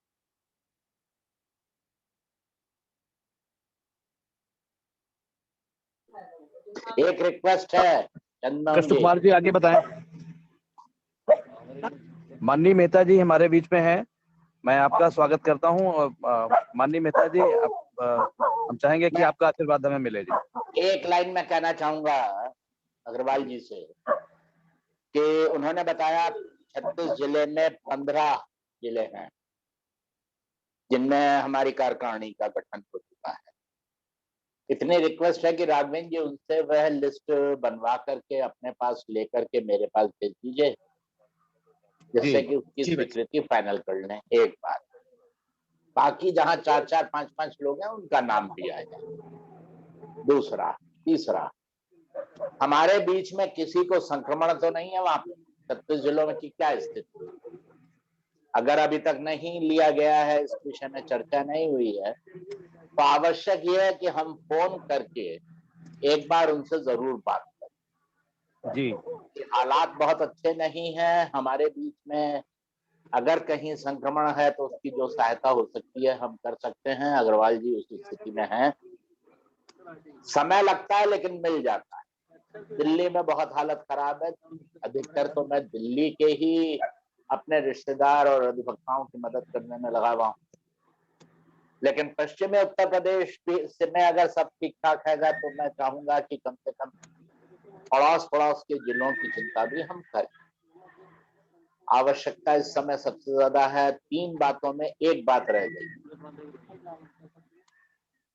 अभी इतना सुंदर मैंने सुना, पॉजिटिव रहे, बिल्कुल है पॉजिटिव, और मैं तो परिवार सहित पॉजिटिव रह चुका हूँ और अलग अलग समय में रह चुका हूँ, 2 बार भी रह चुका हूँ। जब जो होना है वो होके रहेगा, लेकिन लड़ाकू मैं हूँ, जिद्दी मैं हूँ, तो सब में जिद्दी भी रहना चाहिए और लड़ाकू भी रहना चाहिए। अरे अच्छे अच्छे को मात दे देते हैं तो साला कोरोना क्या है, सॉरी अनपार्लियामेंट्री लैंग्वेज। लेकिन डॉक्टर साहब थोड़ा सा ज्ञान दे दीजिए, जिस पर मैं बोला नहीं हूँ, ना मैं बोलने का अख्तियार रखता हूँ, ना मेरे को बोलना चाहिए। वह विषय है टीकाकरण। अगर हमारे बीच में इस विषय में कोई भी बोलेगा तो बहुत अच्छा लगता है। बस सब लोग स्वस्थ रहिए, दूरी बना के रखिए, टेस्ट करा के रहिए। कोरोना हो तो बिल्कुल सही है, अश्वशिला लीजिए, चाहे अश्वगंधा लीजिए, गिलोय लीजिए, नाम कुछ मालूम हुए, महासुदर्शन, घनबटी और महालक्ष्मी विलास रस, च्यवनप्राश। हाँ, बचपन से लेके अभी तक बड़ा मजा आता था खाने में। काढ़ा कम पीजिए। हाँ, वैसे मैं दिखा सकता हूँ, ग्रीन टी लेकर के ही बैठा था, इसीलिए कि कम से कम दिखाऊं कि एक ग्रीन टी थोड़े से नींबू के साथ और शहद के साथ मैं ले रहा हूँ। बस इतना ही कहूंगा। मनक्का बताया, गिलोय बताया, लौंग बताया, सौंठ बताया, काली मिर्च बताया, हल्दी का भाप लेना बताया। बहुत सुंदर, बहुत अच्छा। और इन मेंटालिटी बी पॉजिटिव, लेकिन भगवान कोरोना में पॉजिटिव ना करे, बस इसी के साथ। प्रणाम। प्रणाम सर। धन्यवाद माननीय मेहता जी।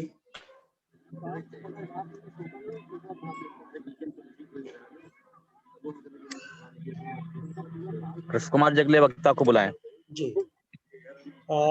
हमारे मध्य डॉक्टर अभिषेक गुप्ता जी हैं, उनका मैं बहुत बहुत स्वागत करता हूं। आप योग एंड वेलनेस एक्सपर्ट हैं। आपसे अनुरोध है कि आएं और विषय पर अपना वक्तव्य रखें। बहुत बहुत धन्यवाद। सबसे पहले हम धन्यवाद देना चाहेंगे एडवोकेट श्री पारासर जी का, आदरणीय विकास पारासर जी का, जिन्होंने हमको मौका दिया आप सभी से मिलने का, और पूर्व वक्ताओं ने अपनी अपनी बातें रखी। सभी को बहुत बहुत धन्यवाद। श्री अनिल देवलाल जी, डॉक्टर अरविंद कुमार सर जी, डॉक्टर अवनीश पांडे जी भाई साहब, श्री चंद्रमोहन अग्रवाल सर, श्री कामेश्वर नाथ मिश्र जी और श्री के शर्मा सर जी, और अभी मेहता सर बोल रहे थे। बहुत बहुत धन्यवाद सर, आप सभी का बहुत बहुत आभार, मौका हमको मिला। तो आइए अपनी बात को शुरू करने से पहले थोड़ा ओम अशतो मा सद्गमय तमसो मा ज्योतिर्गमय मृत्योर्मां अमृतं गमय। ओम शांति शांति शांति। तो जैसा कि योग की चर्चा है, योग के और आयुर्वेद के माध्यम से कोरोना से बचाव कैसे कर सकते हैं, यह हम लोगों को एक व्याख्यान का टॉपिक मिला। तो जैसा पतंजलि योग सूत्र का पहला ही एक सूत्र है, अथ योगानुशासनम। अगर हम अनुशासन में रहेंगे आज भी, तो अपने साथ साथ हम जो होने वाले संक्रमण की दर है उसको घटा सकते हैं, उससे बच सकते हैं। जैसे बिना जरूरत के बाजार में घूमना, आप अपनी जांच खुद ही नहीं करा रहे हैं, अगर आपको लक्षण पता है तो आप अपनी जांच कराएं जिससे दूसरे लोग इन्फेक्ट ना हो, इत्यादि कई सारी बातें पूर्व वक्ताओं ने बता दी हैं। तो हम अपने विषय पर आते हुए, तो सत्कर्म का एक अभ्यास होता है कपालभाति, और त्राटक, जलनेति, धोती, बस्ती इत्यादि सत्कर्म में आते हैं। और पहले सत्कर्म को बहुत ही महत्ता दी जाती थी, लेकिन आज मुख्य रूप से योग के नाम पर केवल आसनों की ही चर्चा लोग करते हैं, कराते हैं। और धीरे धीरे ये जो संक्रमण काल चला तो इसमें प्राणायाम की भी महत्ता बढ़ गई और कुछ हद तक मेडिटेशन की। तो इसमें सबसे पहला हम लोगों को करना है अभ्यास जो सत्कर्म में होता है, जलनेति क्रिया। तो जैसा कि अभी अवनीश भाई साहब ने बताया कि तेल जरूर नाक में लगाना। तो इसमें हम लोगों को क्या करना है, नाक में आप तेल लगाइए और जलनेति पॉट, बहुत ही सरल प्रक्रिया है, उसको थोड़ा सा बस अगर सावधानी से करेंगे तो बहुत ही ज्यादा लाभ उसमें मिलता है। नाक में तेल लगाने के बाद जलनेति पॉट से एक नाक से आप पानी डालते हैं, दूसरे नोस्ट्रिल से अपने से बाहर जाता है, बिल्कुल क्लींजिंग प्रोसेस है। तो कपालभाति का सही तरीका वही है कि पहले आप जलनेति करें और उसके बाद कपालभाति क्रिया करें। तो कपालभाति क्रिया जैसा कि उसका नाम ही है, कपाल माने सिर, भाति माने स्वच्छता, क्लींजिंग। वो क्यों जरूरी है इस काल में थोड़ा सा चर्चा इस बात की करेंगे, क्योंकि देखिए इस समय जो काल चल रहा है, स्ट्रेस बहुत ज्यादा है हमारे ब्रेन के ऊपर, मस्तिष्क के ऊपर एक बहुत बड़ा नेगेटिव इफेक्ट पड़ रहा है स्ट्रेस को लेके। अब जब स्ट्रेस समाचार की वजह से, रोगी लोग बढ़ रहे हैं उनकी वजह से, इत्यादि कई सारे कारण हैं, तो स्ट्रेस की वजह से हमारे मुख्य रूप से स्ट्रेस हार्मोन्स जो है, कोर्टिसोल, एड्रेनलिन और नोरेपिनेफ्रिन, ये 3 हार्मोन्स बहुत ही इरेगुलर हो जाते हैं। और ये सीक्रीशन इन हार्मोन्स का मुख्य रूप से होता है एड्रीनल ग्लैंड। एड्रीनल ग्लैंड जो कि सुप्रारीनल ग्लैंड भी इसको बोलते हैं, अपनी किडनी के ऊपर ये लगी रहती है। तो अब इससे क्या है, ये क्या काम करती है, ये मुख्य रूप से हमारे मेटाबॉलिज्म और इम्यून सिस्टम के लिए रेस्पॉन्सिबल होती है ग्लैंड। और इम्यूनिटी इंप्रूवमेंट की बात इस समय बहुत ही ज्यादा गूगल पर सर्च करने वाला जो रिजल्ट है इस समय, उसकी संख्या सबसे ज्यादा सर्च रिजल्ट में आ रहा है इम्यूनिटी बूस्टर इम्यूनिटी। तो इम्यूनिटी के लिए बहुत ही रेस्पॉन्सिबल होती है एड्रीनल ग्लैंड। तो इसके ऊपर जब आप स्ट्रेस करते हैं तो कोर्टिसोल का लेवल बहुत बढ़ जाता है बॉडी में, तो जिसकी वजह से ब्लड शुगर का लेवल बढ़ जाता है, ब्लड प्रेशर बढ़ जाता है, आपके आई के प्यूपिल्स जो है ये बढ़ जाते हैं, बॉडी में पसीना इत्यादि आता है। तो फाइट एंड फ्लाइट मोड जो होता है बॉडी का, वो एक इरेगुलर हो जाता है। तो इसके लिए मुख्य रूप से कपालभाति का अभ्यास बहुत ही लाभदायक अभ्यास है, और कपालभाति क्रिया अभी हम लोग करके देखेंगे। दूसरा, इसको नॉर्मलाइज करने के लिए एक हार्मोन्स हैं कुछ जिनको एंडोर्फिन भी बोलते हैं, हैप्पी हार्मोन्स भी बोलते हैं, ये इनको फील गुड हार्मोन्स भी बोलते हैं, एकदम फील गुड इनसे होता है। ये हार्मोन्स मुख्य रूप से डोपामाइन, सेरोटोनिन और ऑक्सीटोनिन, ये हार्मोन्स मुख्य रूप से हैप्पी हार्मोन्स के रूप में आते हैं, और ये हमारे मूड को स्टेबलाइज करने में बहुत हेल्प करते हैं। तो इस समय जो स्ट्रेस का लेवल बहुत ज्यादा हाई होता है, तो इन हार्मोन्स को हमको इंक्रीज करना है, और ये होते हैं पिट्यूटरी ग्लैंड से कंट्रोल होते हैं सारे, पिट्यूटरी से एंडोर्फिन सीक्रेट होते हैं। तो पिट्यूटरी ग्लैंड हमारे मस्तिष्क में रहती है।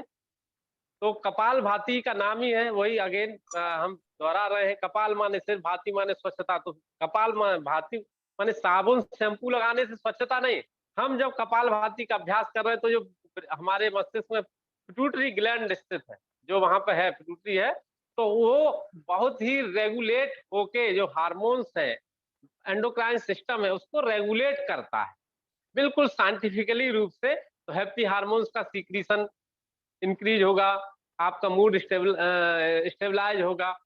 तो सेरोटोनिन, डोपामाइन, मेलाटोनिन इत्यादि हार्मोन्स बिल्कुल प्रॉपर अमाउंट में सीक्रेट होंगे और स्ट्रेस हार्मोन्स में कमी आएगी। तो इन थ्योरेटिकल बातों को जब आप प्रैक्टिकली करेंगे तब ये सारी चीजें समझ में आती हैं। तो हम कुछ अभ्यास, वैसे मुख्य रूप से सभी लोग अभ्यास करते ही हैं, हम कपालभाति का अभ्यास थोड़ा सा यहाँ बता रहे हैं। सभी लोग थोड़ा हो सके तो 2 से 3 मिनट लगेगा, आप लोग अपना समय दे रहे हैं, इसमें अभ्यास भी करेंगे बहुत ही सरलता पूर्वक। ये अपनी ये इसको ज्ञान मुद्रा बोलते हैं। पहली उंगली और अंगूठे को मिला के घुटने के ऊपर रख लें और मुख्य रूप से बस केवल ध्यान देना है कि जिनको हाई बीपी है, जिनके पेट में कोई अल्सर है या अभी 6 महीने के अंतराल में कोई हाल ही में ऑपरेशन हुआ है, हर्निया का प्रॉब्लम है, प्रेगनेंसी है, उन लोगों को यह कपालभाति का अभ्यास नहीं करना है। और हाई बीपी वालों को बहुत ही धीरे, लगभग 3 से 4 सेकंड में एक स्ट्रोक केवल करेंगे। तो जो अभी आपने साइंटिफिक इसका इंपॉर्टेंस कपालभाति का समझा, उसको आप यूज करने तभी समझ में आएगा जब आप इसको यूज करेंगे। जैसे आम का फल है, हम उसका कितना भी तारीफ करें कि मीठा है, फ्लेवर अच्छा है, तो उससे कोई आपका पेट भरने वाला नहीं है, उसका कोई मतलब नहीं जब तक आप उस आम को खाएं। तो इसी तरह से कपालभाति इत्यादि क्रियाएं बहुत ही सरल क्रिया है, बहुत ही लाभदायक क्रिया। तो गर्दन कमर बिल्कुल सीधा, आप इसको चेयर पर बैठ के, सोफा पर बैठ के, बेड पर बैठ के, कहीं भी बैठ के कर सकते हैं। तो गर्दन को हल्का सा,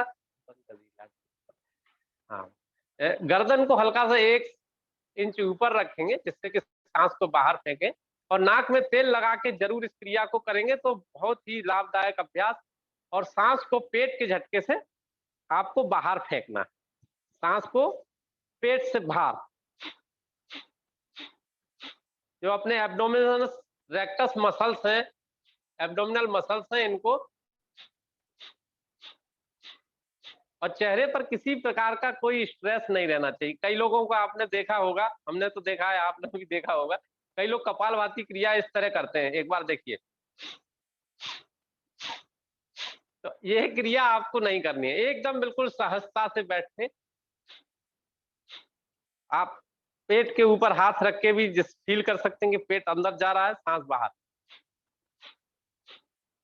लगभग 50 बार धीरे धीरे 1 सेकंड में 1 स्ट्रोक के अनुसार 1 मिनट सीधे बैठ के इस तरह अभ्यास को करें। क्योंकि समय बहुत ही कम मिला है, चीजें बहुत है, तो फिर भी शॉर्ट में। दूसरा तरीका आप करेंगे, अपनी दोनों एल्बो को पूरा ऊपर आकाश की ओर, दोनों हथेलियां आपकी जो स्कैपुला है, जो कंधे के नीचे वाली जो हड्डियां हैं, स्कैपुला इनको बोलते हैं, यहाँ पे दोनों हथेलियों को रखेंगे और एल्बो बिल्कुल सीधा। ये 4 प्रक्रिया हमारी एनाटॉमिकली हार्ट, जो अपना लंग्स है, उसको एक्सटेंड करने में सहायक होती हैं। तो ये कुछ इस प्रकार, गर्दन को ऊपर ही रखेंगे, गर्दन नीचे नहीं, सांस को पेट के झटके से बाहर, चेहरे पर प्रसन्नता आनंद के साथ।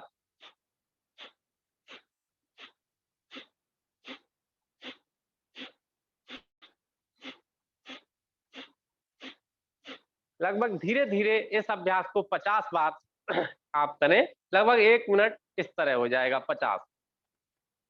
तीसरी तरीका, इसी को हम दोनों हाथों को इस तरह मिला लेते हैं खूब अच्छी तरह, और फिर ये सिर के पीछे वाली जो हड्डी है, यहाँ पर इस प्रकार इसको लगाएं। आप लोग भी थोड़ा करके देखिए तो कैसा आपको महसूस हो रहा है।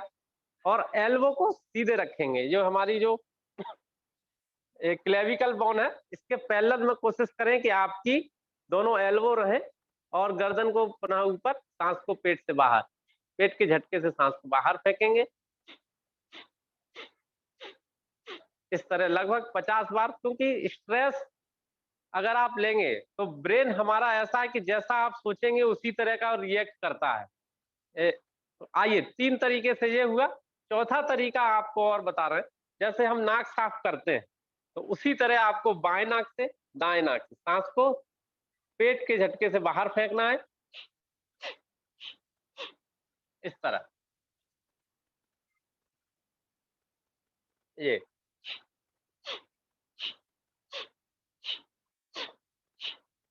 कोशिश करें जब आपको अभ्यास हो जाए तो आंखों को बंद करके इस अभ्यास को मुस्कुराते हुए प्रसन्नता से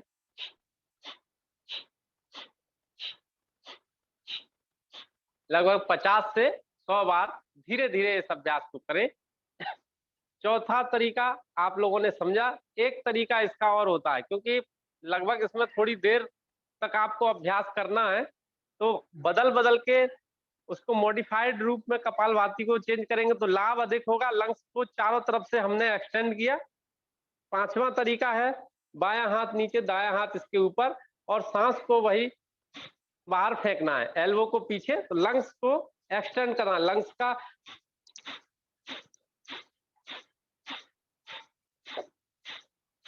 ये लगभग 10-10 के 3 राउंड इन अभ्यासों को करने हैं। लंग्स का जो हमारा मेम्ब्रेन है, ये मेम्ब्रेन इतना बड़ा होता है कि एक टेनिस कोर्ट इससे पूरा कवर हो सकता है। एनाटॉमिकली लंग्स की मेम्ब्रेन इतनी बड़ी होती है, इतना बड़ा एरिया उसको होता है, लेकिन हम लोग सांस बहुत छोटी छोटी लेते हैं, इसलिए वह बहुत ही सिकुड़ा रहता है, उसमें पूरे पोर्स उसके खुले नहीं रहते हैं। तो कपालभाति का यह अभ्यास बहुत ही लाभदायक है। इस अभ्यास को आप करेंगे तो स्ट्रेस हार्मोन्स की लेवल ब्लड में कम होगी और एंडोर्फिन, हैप्पी हार्मोन्स जिनको बोलते हैं, उनकी मात्रा इंक्रीज होगी और दोनों को बैलेंस करते हुए हमारी बॉडी की मेटाबॉलिज्म, इम्यूनिटी, इम्यून सिस्टम के माध्यम से बिल्कुल ठीक रहेगा। आइए एक बहुत ही जरूर करने वाला अभ्यास नाड़ी शोधन प्राणायाम। यह आपको बिल्कुल सिंपैथेटिक पैरासिम्पैथेटिक जो नर्वस सिस्टम है हमारा, उसको बिल्कुल इक्विलिब्रियम में रखने में बहुत ही हेल्पफुल होता है। इस समय इसकी भी बहुत ही आवश्यकता है। तो इस अभ्यास को करने के लिए ये प्राण मुद्रा बनाते हैं, प्राणायाम की प्राण मुद्रा। नाड़ी शोधन प्राणायाम के लिए हम लोग पहली 2 उंगलियां अंगूठे के नीचे, बाद की 2 उंगलियां बिल्कुल सीधी रखते हुए सीधे नाक से सांस अभी शुरू में नहीं लेना है। सीधे नाक को बंद करेंगे, राइट नोस्ट्रिल को बंद करेंगे, लेफ्ट नोस्ट्रिल से सांस को, बाएं नाक से सांस को धीरे धीरे अंदर भरेंगे, आराम से, बिल्कुल धीरे, नाक से बहुत तेजी से सांस नहीं भरनी है, एकदम आराम आराम से सांस भरेंगे। और अब दोनों नाक को बंद कर लेंगे। और अगर आपको सर्वाइकल स्पॉन्डिलाइटिस की प्रॉब्लम नहीं है तो आप अपनी चिन को नेक से दबा देंगे, जालंधर बंद लगाते हुए। जितना देर अगर हो सके आपको सांस को रोकना है कुंभक में, और गर्दन धीरे धीरे सीधा करते हुए सीधे नाक से आपको सांस बाहर छोड़ देनी है। पुनः सीधे नाक से सांस भरेंगे,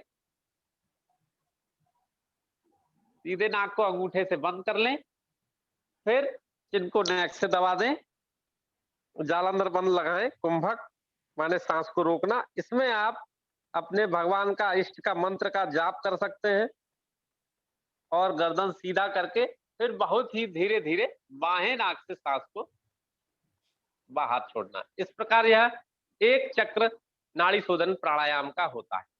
तो आप इसमें अपने जब धीरे धीरे आनंद से करें, मंत्र का उच्चारण, मंत्र का जाप मानसिक रूप से करते हुए, सकारात्मक विचारों के भरते हुए धीरे धीरे सांस को अंदर, कुंभक के साथ उसका अपने प्रभु का मनन करते हुए फिर गर्दन सीधे हुए अपनी नकारात्मकता को बाहर फेंकते हुए पुनः आनंद, उत्साह, उमंग के साथ अभ्यास को एक बार और यह करके पुनः बाएं नाक से ही सांस को बाहर छोड़ के विश्राम देना है। कम से कम 15 से 20 बार बहुत ही धीरे धीरे इस नाड़ी शोधन प्राणायाम को करना है। इसका जो सही रेशियो होता है, नाद बिंदु उपनिषद के अनुसार नाड़ी शोधन प्राणायाम का जो रेशियो है वो है 1-4-2। आप जैसे मान के चलिए 5 सेकंड में सांस भरते हैं, 20 सेकंड में उसको जालंधर बंद लगाते हुए कुंभक करते हैं, पूरक के बाद कुंभक, और फिर गर्दन सीधा करके 10 सेकंड में सांस को रेचक कर देते हैं। आप सभी लोग माइक जरा अपना बंद रखेंगे तो बाधा नहीं होगी। अपना सभी लोग माइक जरा बंद कर लीजिए।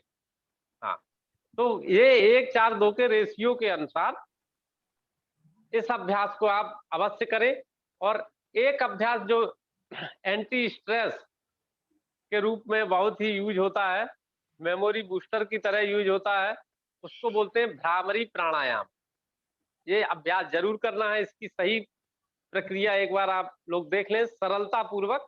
अपने हाथ बिल्कुल साफ होने चाहिए। आपके ये दोनों अंगूठे जो है, इसको अपने कानों के ऊपर, ये ईयर लेड जो है, इनको बंद कर लेंगे अच्छी तरह। आप पहले एक बार देख लीजिए, क्योंकि कान बंद कर लेंगे तो फिर सुनाई नहीं पड़ेगा। तो एक बार पहले आप देख लीजिए। सांस को अभी नॉर्मल रखेंगे, पहले एक बार देख लें, उसके बाद करेंगे सभी। तो अंगूठों से आपने अपने कान बंद किए। पहली उंगली आपको अपने आज्ञा चक्र के पास, जहां तिलक लगाते हैं, बिंदी लगाते हैं, यहाँ पर रख लेंगे। और बहुत ही सरल स्थिति, वैसे षडमुखी मुद्रा बनाते हैं, लेकिन उसमें समय ज्यादा लगेगा बताने में। और आंखों को इस तरह तीनों उंगलियां इसके ऊपर रख लेंगे, और बिना किसी दबाव के, आंखों के ऊपर, नेत्रों के ऊपर किसी प्रकार का कोई दबाव नहीं देना है, बिल्कुल हल्के से रखेंगे। और एल्बो को सीधा रखें, जिससे कि लंग्स का एक्सटेंशन रहेगा। लंग्स हमारे, फेफड़े हमारे खुले हुए रहेंगे। सांस को भरेंगे मुस्कुराते हुए, अपने ओठों को बंद कर लेंगे, और धीरे धीरे अपने ओमकार का गुंजन ओठों को बंद करते हुए करें।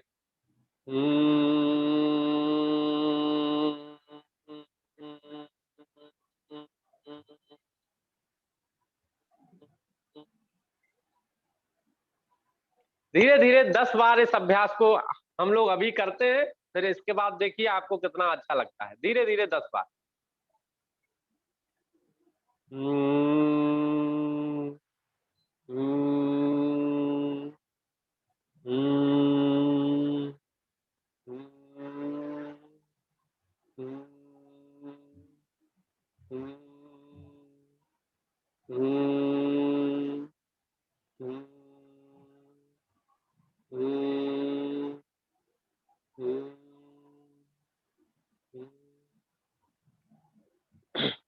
अब भ्रामरी प्राणायाम करने के तुरंत बाद अपने नेत्रों को खोलना नहीं है, क्योंकि वाइब्रेशंस के माध्यम से ब्लड के सर्कुलेशन में इंप्रूवमेंट होता है। तो नेत्रों को थोड़ा बंद रखेंगे। 5 से 7 बार नॉर्मल ब्रीथ, सांस को नाक से लेना है और मुस्कुराते हुए मुंह से सांस को धीरे धीरे बाहर छोड़ना है। यह क्रिया आप 10 से 20 बार कर सकते हैं, बहुत ही आराम से। बिल्कुल जब आपका शरीर हल्का महसूस होने लगे, रिलैक्स हो जाए, तब उसके बाद हथेलियों को हल्का सा घर्षण करते हुए, नेत्रों के ऊपर रखते हुए, बिल्कुल धीरे धीरे अपने नेत्रों को खोलना है। ये भ्रामरी प्राणायाम की बहुत ही सरल प्रक्रिया है और बहुत ही इफेक्टिव है। इससे पूरा रिसर्च बेस्ड है। हम लोगों के यहाँ फैकल्टी ऑफ आयुर्वेद में रिसर्च प्राणायाम पर और योगासनों पर इत्यादि पर होती है। आदरणीय प्रोफेसर एच अवस्थी सर भी इसमें अभी जुड़े हुए हैं। तो वहाँ उसमें हीमोग्लोबिन का लेवल, जो लोगों को एनीमिया का प्रॉब्लम होता है, हीमोग्लोबिन भी इससे बढ़ता है और मेमोरी पावर भी बढ़ती है। मुख्य रूप से स्ट्रेस हार्मोन्स को बहुत ही अच्छी तरह से रेगुलेट करने में यह भ्रामरी प्राणायाम बहुत ही हेल्पफुल होता है। इस अभ्यास को जरूर करें, यह निवेदन है। और सबसे लास्ट में सभी लोग जितना देर हो सके ओंकार उद्गीत, जिसको उद्गीत प्राणायाम बोलते हैं, ओंकार ध्यान बोलते हैं, अलग अलग जगहों पर अलग अलग तरीके से इसको यूज करते हैं। तो धीरे धीरे ओमकार का गुंजन करते हुए लगभग 10 से 15 मिनट, जितना आपके पास समय हो, तो उससे ओमकार भगवान ने स्वयं गीता में बोला है, मेरा ही स्वरूप है, मेरा ही नाम है। तो इस संकट काल में, इस संक्रमण काल में भगवान हमारी रक्षा करेंगे। और वैसे भी देखें तो बहुत ही घबराने की दिक्कत नहीं है, और अपने आप को पॉजिटिव रखें। जैसा कि सभी पूर्व वक्ताओं ने बोला, लगभग 135 करोड़ के आसपास आबादी अपने भारत की है। उसमें बहुत ही बिल्कुल नगण्य के तौर पर अभी समस्याएं हो रही हैं, लेकिन हम लोग उस बात को पॉजिटिव फील करें कि हम प्रभु के आराधक हैं, भगवान की शरण में हैं, अपनी पूर्ण सुरक्षा करते हुए भगवान के भरोसे सभी का सहयोग करते हुए जितना हो सके अपने से दूसरों की सेवा करते हुए, उनको पॉजिटिव विचारों से भरते हुए इस तरह के प्रोग्राम करते कराते रहें। और बहुत बहुत आप सभी का धन्यवाद, क्योंकि समय लगभग पूरा हो गया है हमारा, बल्कि ज्यादा ही हो गया है, क्या करें। चलिए, बहुत बहुत हार्दिक धन्यवाद, आप सभी ने हमको मौका दिया बोलने का। और आदरणीय पारा सर जी का विशेष रूप से धन्यवाद। सादर प्रणाम। बहुत बहुत जय श्री धन्यवाद राम, डॉक्टर भारत अभिषेक माता गुप्ता की जी। जय, हर हर महादेव। बहुत बहुत धन्यवाद डॉक्टर अभिषेक गुप्ता जी, आपने बहुत ही सुंदर शब्दों में हमें योग और आयुर्वेद के बारे में बताया, और बहुत कि हमारे फेफड़े किस तरह से कार्य करते हैं, मस्तिष्क की जो ग्रंथियां हैं वो किस तरह से कार्य करती हैं, और कौन कौन से प्राणायाम हमें करने चाहिए इस संक्रमण काल में। उसके लिए बहुत बहुत आभार, बहुत बहुत धन्यवाद। एक बात कहना चाहूंगा, इन्होंने जो हार्मोन्स के बारे में बताया है, अगर ये हार्मोन्स काम करने लगे तो मुकदमे खत्म हो जाए जी। ये अपने आप में एक बहुत बड़ी बिल्कुल बात सही है बात कि कह रहे हैं, मुकदमे सही बात खत्म हो कह रहे जाए हैं। अगर ये हार्मोन काम हाँ, करने लगे। बिल्कुल सही बात कर रहे हैं सर जी। अब हमारे मध्य में माननीय श्री कामेश्वर जी, राष्ट्रीय सह संयोजक भारतीय भाषा अभियान है। मैं उनसे आग्रह करूंगा कि वो आए और धन्यवाद ज्ञापन दें। माननीय कामेश्वर नाथ मिश्र जी।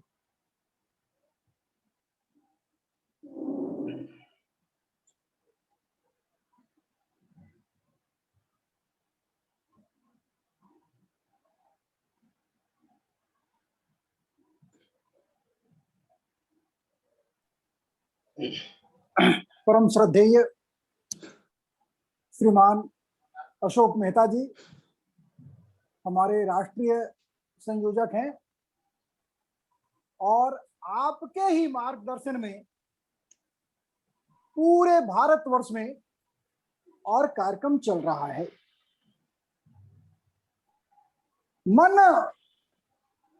मनुष्य स्वभाव से और सब जगह काम बढ़े। कैसा काम?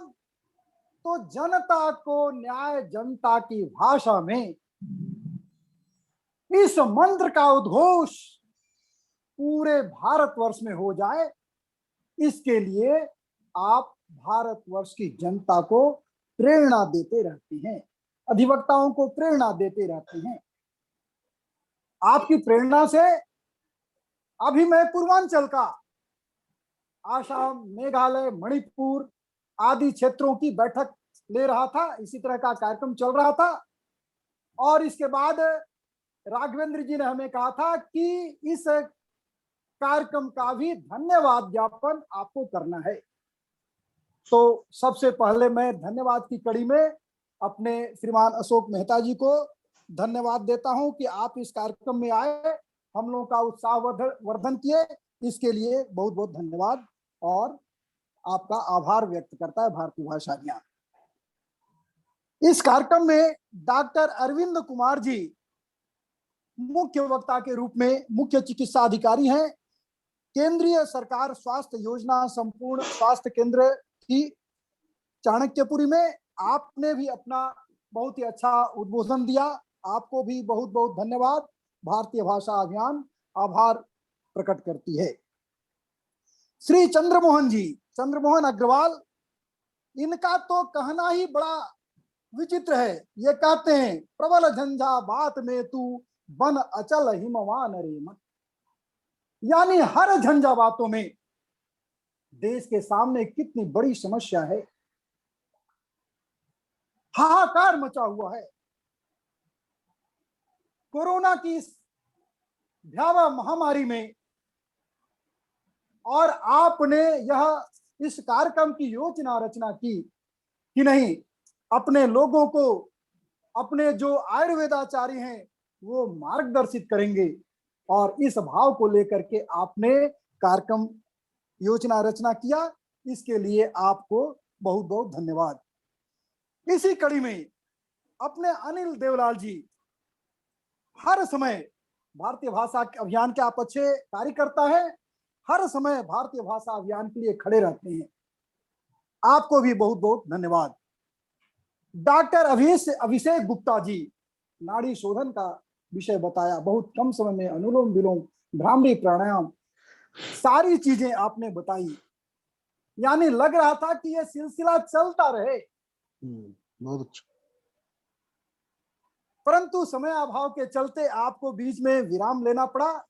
हम लोग अपने मंच पर फिर से आपको बुलाएंगे और फिर ये कार्यक्रम में पूरा आपसे हम लोग और सहयोग लेंगे, ताकि अधिवक्तागण, बाकी जनता भी आपसे प्रभावित हो और लाभान्वित हो। आपको भी भारतीय भाषा अभियान धन्यवाद अर्पित करती है, आभार व्यक्त करती है। अवनीश पांडे जी, आप आयुर्वेदाचार्य हैं, चिकित्सा अधिकारी है, उत्तर प्रदेश शासन महासचिव में, आरोग्य भारती में, काशी प्रांत में। कितना अच्छा अवसर है, आपके इस कार्यक्रम को पूरा भारतवर्ष देख रहा है। यह सौभाग्य हम लोगों के लिए है। भारतीय भाषा अभियान आपको भी धन्यवाद ज्ञापन करती है, आभार व्यक्त करती है। जो बंधु आज के कार्यक्रम में आए, इस कार्यक्रम को सुने, भारतीय भाषा अभियान इस विषय को समझे, आप सबों को भी बहुत बहुत धन्यवाद। और जो भी भारतीय भाषा अभियान के अधिकारी कार्यकर्तागण रह गए होंगे, उनको भी मैं और तहे दिल से धन्यवाद देता हूं, आभार व्यक्त करता हूं। भारतीय भाषा अभियान सर्वोच्च न्यायालय में एक याचिका डाली। याचिका में कहा गया सर्वोच्च न्यायालय के द्वारा कि भाई यह हिंदी में वाद जो है नहीं लिया जाएगा, परंतु हिंदी के प्रचार प्रसार के लिए अनुच्छेद 351 कहता है कि कोई इसका विरोध नहीं करेगा, प्रचार प्रसार करेगा। और आप सबों की जानकारी में कि सुप्रीम कोर्ट में भी वह याचिका हम लोगों की और स्वीकृत की गई है। भारतीय भाषा अभियान 2015 से कार्य कर रहा है। अभी सर्वोच्च न्यायालय ने कहा है कि गवाही जनता की भाषा में होगी, गवाह जिस भाषा में गवाही दे रहा है उसी भाषा में होगी। यह बहुत बड़ा उपलब्धि है भारतीय भाषा अभियान के लिए। तो आज के कार्यक्रम में मैं आप सबों का, श्रोता वक्ता दोनों बंधुओं का आभार व्यक्त करता हूं और बहुत बहुत धन्यवाद। नमस्कार। धन्यवाद माननीय कामेश्वर जी। अब संगोष्ठी के समाप्ति से पूर्व मैं राघवेंद्र शुक्ल जी से आग्रह करूंगा कि वो जैसे हमारा समापन होता है मंत्र के द्वारा, वो आए और मंत्र जाप के द्वारा समापन की।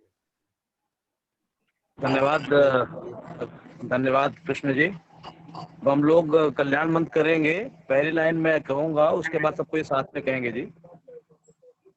सर्वे भवन्तु सुखिनः, सर्वे भवन्तु सुखिनः, सर्वे सन्तु निरामयाः, सर्वे भद्राणि मा कश्चित् दुःखात् भवेत्।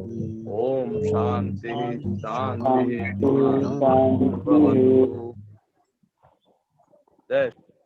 धन्यवाद जी, आप सभी का आभार। कृष्ण जी रिकॉर्डिंग बंद कर दीजिए।